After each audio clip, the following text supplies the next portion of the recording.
In this tutorial, I'll show you how to use the status property in Notion. It's a great way to track the progress of tasks, projects, or any workflow. Let's get started. Open your Notion database or create a new one if you don't already have one. Click the plus button at the end of your properties, then choose Status as the property type. Give it a name if needed.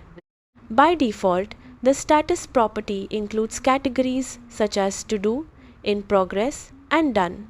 You can click the property name and edit these options to match your workflow. For example, you can add statuses like Waiting, Review, or Blocked.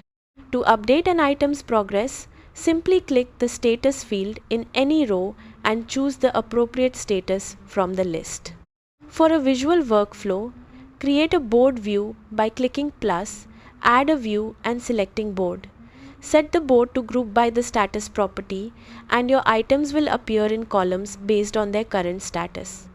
You can drag and drop items between columns to update their progress. You can also use the status property in table, list, timeline, calendar, and other database views, making it easy to track work however you prefer. That's how to use the status property in Notion. Thanks for watching.